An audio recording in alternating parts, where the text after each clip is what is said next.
besoin ce que notre cœur dit. Mais toi, Seigneur, tu sais ce que nous avons besoin de toi. Et c'est l'une des raisons, Père, je remets ce moment entre tes mains. Merci parce que pour la louange que nous venons de te donner. Et maintenant, j'en suis sûr que tu as une parole réservée pour la vie de chacun de nous. Nous te demandons, Père, donne-nous cette parole afin que notre âme puisse satisfaire de toi. Ton serviteur qui va parler, Seigneur. Et nous te demandons, oh Dieu, de le débattre de l'homme de chair qu'il est. Car, Seigneur, nous savons bien que l'homme de chair ne peut parler de ta parole. Il faut que tu le revertisses de ton esprit, afin, Seigneur, qu'il apporte ta parole. Servis avec le Seigneur. Utilise-le comme tu l'as déjà fait dans les jours passés. Et nous t'espérons que tu l'utilises toujours en ce moment. Sois élevé, sois exalté. Et nous t'en prions, Père. C'est dans le nom de Jésus qui vit notre règne dans tous les siècles des siècles. Amen. Applaudissons le Seigneur qui va nous parler dans le canal de son serviteur, le frère, pasteur, Bruno. À toi.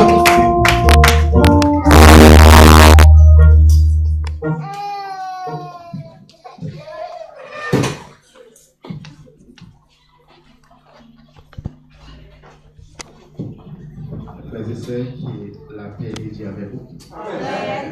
La paix de Dieu avec vous. Amen. Disons ensemble, béni soit l'Éternel. Béni soit l'Éternel. Disons gloire à Jésus. Gloire à Jésus. Et puissant va tomber. Puissant va tomber. Au nom de Jésus. Au nom de Jésus. Priez victoire. Victoire. Force. Force. Pouvoir. Pouvoir. Autorité. Autorité. Au nom de Jésus. Au nom de Jésus. Nous applaudissons le Seigneur.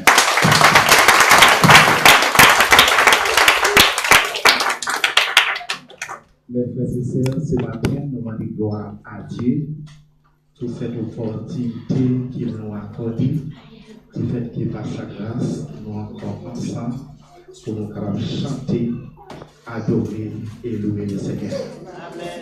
Et au Dieu supplémentaire, nous avons toujours pensé avec vous, mais comme Dieu lui-même, dans son pouvoir, il y a une date lui fixée pour chaque bagaille. Et même quand nous faisons ça, nous voulons, il y a tout le temps que date par là, pas arrivé, pas rien qu'à faire. Mais pendant le moment pas l'arrivée, pas personne qui a opposé avec la volonté de Dieu. Et moi, je dis merci pour que avec moi ce matin et moi, je m'entends avec vous. Avec Dieu avec vous. Et comme nous déjà très connus, ce n'est pas pour la première fois. Et sans plus tarder, nous allons aller entrer dans le message de la parole de Dieu. Alors, nous commençons avec le cantique qui dit dans les cieux et sur la terre. Dans les cieux et sur la terre, il n'est aucun nom plus doux. Aucun que mon cœur préfère.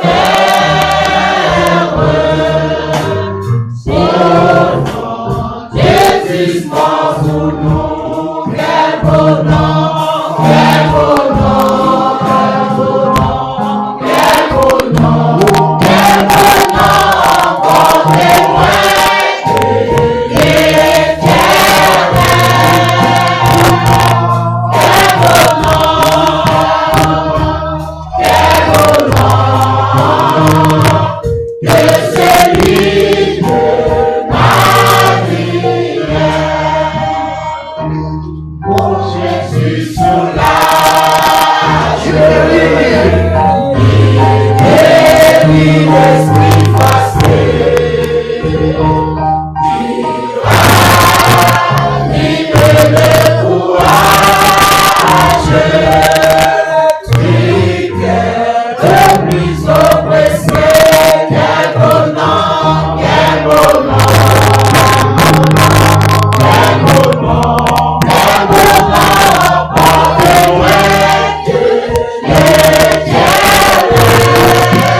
Nous s'appelle, nous allons ouvrir ta sainte parole. Si tu es Père, donne-nous la sanctité de ta présence parmi nous et en nous, que nous la vie blanchie dans le sang de ton Fils Jésus-Christ. Viens Seigneur, parler à nos cœurs, desséchés, affligés et angoissés. Nous voulons entendre ta voix parler. Père, nous t'en prions, délivre la puissance du baka, du diable, du démon, qui sont dans les lieux célestes, qui sont sur la terre et sur la terre. Père, nous t'en prions de nous revertir de la plénitude du Saint-Esprit. Comme ça, nous pouvons libre de prêcher ta parole avec puissance et l'autorité. Au nom de Jésus, nous t'en prions. Tout de suite, allons regarder ensemble dans le livre de Luc. Luc chapitre 19.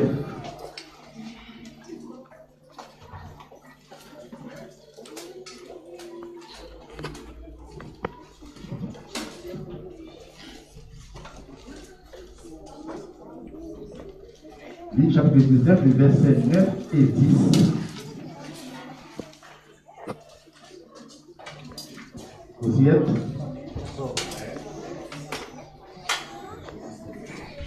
Jésus lui dit, le salut est entré aujourd'hui dans cette maison parce que celui-ci est aussi un fils d'Abraham, car le Fils de l'homme est venu chercher et sauver ce qui était perdu.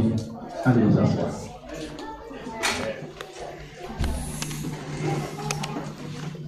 La paix est avec vous. Amen.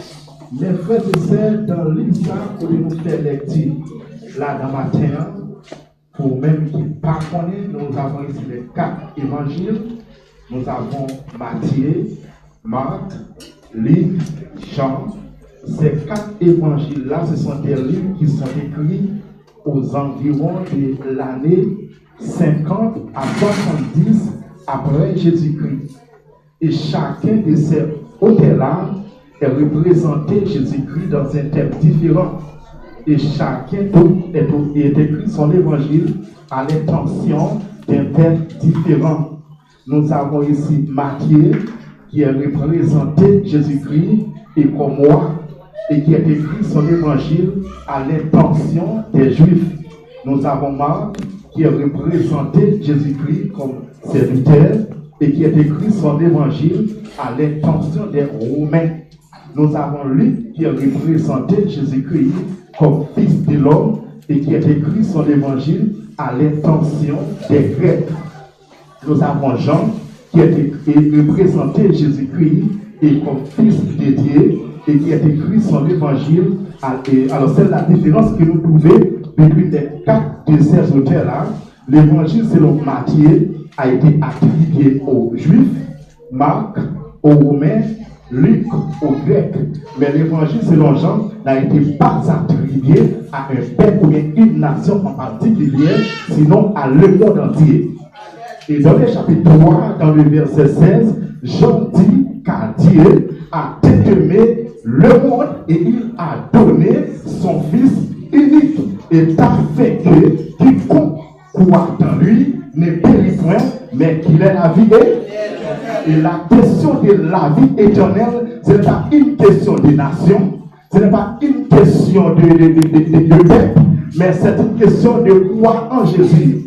Et Jean voulait dire que Jésus, qui est la présence de Jésus, ou bien objectif de Jésus, ou bien pire que Jésus est venu, ce n'est pas pour devenir sauver mon père, mais pour devenir sauver le monde entier. Quiconque, quel que soit le monde qui accepte et croit en Jésus, et personne ne va pas périr, mais il aura quoi? La vie éternelle. La vie éternelle. La différence que nous trouvons parmi les 3 de ces nations-là concernant les Juifs, et Romains et Grecs. Le peuple de Juifs, c'était un peuple qui était cru dans la parole. C'était un peuple religieux. C'était un peuple qui respectait les principes des jours, les principes des sabbats, les principes des nouvelles vies qui sont toujours présents dans les tabernacles pour chercher à adorer Dieu. Et ça que nous dit au matin, et que la religion n'est pas capable de sauver, et que ça n'est pas capable de sauver. Principe des jours pas capable de sauver. Si que vous voulez avoir la vie éternelle, c'est sortir dans la religion, c'est sortir dans les principes des sabbats, c'est sortir dans les principes des jours, et puis entrer dans le car la Bible dit ce n'est pas le principe des jours et le sabbat qui vous sauve, mais c'est Jésus qui vous guérit et qui vous sauve. La différence que nous trouvons, le peuple grec, ce n'est pas un peuple qui était cru dans la religion, mais c'est un peuple qui était cru et dans. C'est le peuple qui était cru. Le peuple romain, c'est la Bible. Le peuple romain, ce n'est pas un peuple qui était cru et dans sa religion. C'est un peuple qui était cru dans sa force. Pour qu'il tienne debout devant le peuple romain, vous devez être quelqu'un comme Goliath, comme Samson, comme les grands géants. Et voilà pourquoi, parce que les 4 évangiles, c'est l'évangile, c'est le Marc qui est plus court. Mais c'est lui qui a apporté plus de miracles. Raison pour laquelle que Marc voulait que le peuple juif savoir où dit que pour ces grandes puissances, où dit que pour aimer réaction, où dit que vraiment vous êtes fort. Mais l'homme, pour faire l'homme, sont limités. Il y a quelques bagailles, l'homme n'est jamais capable d'arriver à faire. Regardez les peuples romains. Vous dites que aussi une grande puissance. Regardez la figure là, une femme qui passe 12 ans en peine de sang. Il possédait tout médecin. Il dépassait tout ça qui était possédé. Possédait tous les marabouts, tous les sorcelleries, tous les médecins. Personne n'arrive à faire rien pour femme. Comme récompense, la scientifique déclarait que femme s'allie et puis. Et quand il a le visage là au peuple romain, et comme ça seulement, il rencontrait à Jésus, il s'est touché et que là Jésus, et à l'instant même, Jésus dans son pouvoir, il a chiré les condamnations femmes ça. Jésus a remis encore de nouveau et cette femme ça en liberté. Regardez Romain, dans le visage là, des mots pilotés mon janvier, des mots captivés mon janvier, des mots humiliés mon janvier, et seulement Jésus lorsque Jésus paraît, moun qui était mon captivé, il va en liberté, moun qui était mon minorité, Jésus délivre. Regardez les peuples romains, si il y a une grande puissance, la grande puissance ce n'est pas une nation, la grande puissance ce n'est pas un peuple, mais la grande puissance c'est Jésus, le roi des rois, le maître de l'univers, pour ne pouvoir pas limiter, Jésus fait salver à mon univers et pas rendre compte à personne. Le peuple frère, ce n'est pas un peuple qui était cru dans sa force. Ce n'est pas un peuple aussi qui était cru dans la parole. Mais c'est un peuple qui était cru dans sa connaissance.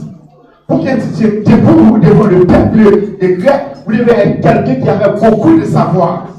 Et lorsque nous regardons l'homme, depuis le jour de sa naissance jusqu'au jour de sa mort, l'homme a la recherche 3 choses.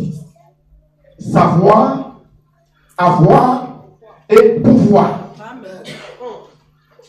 Et ça veut dire matin, il faut pour qu'il savoir. Dans l'évangile, nous besoin des hommes formés. Amen. Les amants. Nous besoin de ça, des hommes formés. Jésus-Christ, dans son ministère, il allait au bord de la mer. Il prend Pierre, Jacques, Jean, des hommes qui partent à l'école. C'est pas vrai? Il mettait dans le cabinet. Et puis il allait prendre lui pour nos pères. Il rentrait dans le cabinet. Il allait prendre Paul, lui qui parlait diverses 4 langues. Il rentrait dans le cabinet. Là, les avions. C'est-à-dire que dans l'évangile là, nous faisons tout le monde qui est placé dans l'évangile là. Il est bon pour rien savoir. Il est bon pour rien l'argent. Avec les avions. Nous ne pouvons pas prêcher l'évangélisation. Il est bon pour rien l'argent. L'église s'est déroulée au prier pour monter venir. Sauf 24 il a dit à tout ça là-dedans, c'est pour Jésus. Puisque pour Jésus, pour qu'il est sauvé. Pour nous, c'est dégagé, débrouillé, on va venir, on va dire, et pas besoin d'argent sur la terre, pas besoin de car parce que c'est dans le ciel, et puis richesse dans le ciel. Non, on va vivre sur la pas besoin d'argent pour servir. Avec les avions. Pas besoin de l'évangile de une gauche. Dégageons, prier pour bénir. L'argent, c'est pas mal. Au contraire, si tu as quelques millions parmi nous là, parce que Dieu t'a déjà sorti là. C'est pas vrai? Il est bon pour gagner pouvoir.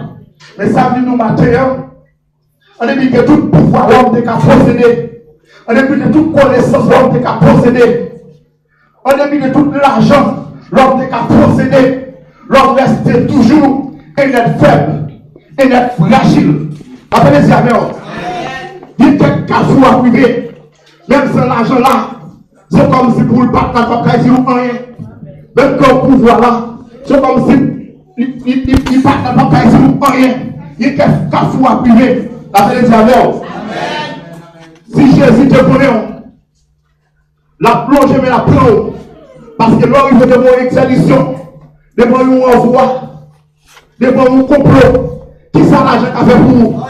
Qui ça connaissance qu'a fait pour vous?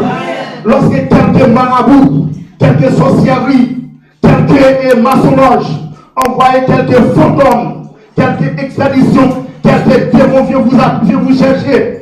Qu'est-ce qui ça l'argent qu'a fait pour vous? Seulement Jésus, dans quelques moments difficiles, s'il te connaît, la plonge met la peau, la mettre dehors, et si pas de connaît, la camper pour le garder, la belle diamant. On a mis de tout ça, et on peut prendre, posséder, ça de numéro et dans la vie, c'est Jésus. Voilà pourquoi chrétien, tout m'a mis, mais rien m'attache, parce que il faut qu'on posséder tout ça, nous devons posséder sur la terre, mais nous pas attachés à eux. La belle diamant. Ce qui est important pour nous, c'est le salut. Appelez les Amen. Matin, tel que je vais traiter pour vous, c'est le salut. Amen. Alléluia. Appelez les Amen. Amen. Thème que nous allons traiter ensemble, c'est quoi? Le salut. Le salut. Le salut. Mais bien aimé, un jour, Jésus est debout devant son Père. Jésus dit à son Père, Père, je vais prendre la mort à la croix. Je vais mourir à la croix. Raison pour laquelle c'est moi qui dois y aller. Si c'est un homme, chef la mort a enchaîné. C'est un homme, et chef la mort a enchaîné, a tiré en captivité. Il n'est pas capable de remonter encore. Mais moi, j'ai le pouvoir de donner ma vie et de reprendre ma vie encore. Voilà pourquoi maintenant je vais à la croix. Je vais mourir à la croix. Et après, je vais poser cette grande question ça à la mort. Où est ton pouvoir? Où est ton Dieu? On appelle les Amen. Voilà comment l'homme justifie. Puisque la pénalité péché finit payer, nous juste encore devant la loi. Nous justifier parce que bon Dieu déclarait nous justes. Mais ce que je vais vous dire, c'est parce que nous ne faisons absolument rien pour ça. Mais c'est Christ qui fait un échange avec nous. Parce que bon Dieu ne va jamais promettre justice. Il faut pénalité péché te payer quand même. Amen. La paix des Amen. Le salut, c'est que Dieu nous a délivrés de la pénalité du péché. Mais le salut, ce n'est pas seulement délivré de la pénalité du péché, mais aussi délivré de la puissance du péché, de la présence du péché, de la position du péché. Dieu nous a délivrés de la pénalité du péché par la justification. Et Dieu nous a délivrés de la puissance du péché par la rédemption. Et Dieu nous a délivrés de la position du péché, de la présence du péché par la sanctification. Amen. Sanctification que dit, de l'esclavage du péché. Amen. Les Amen. Moi avec vous, nous sommes esclaves péché. Et du temps avant Jésus-Christ, il existait trois sortes d'esclaves. Il existait, du temps avant qu'il existait, trois sortes d'esclaves. Esclaves de naissance, esclaves de captivité et esclaves de dette. Esclaves de naissance, depuis que un enfant est né, si ses parents étaient esclaves, qu'on veut ou non, il est esclave. Esclaves de captivité, les grands pays, ils vont envahir un petit pays, ou bien écraser un petit pays, et le reste qui était vivant, ils vont souvent déporter, faire l'esclave dans l'autre pays. Nous disons souvent, le prophète Daniel, Sadak Mesak avec Nego, Reine Esther, Mardoché,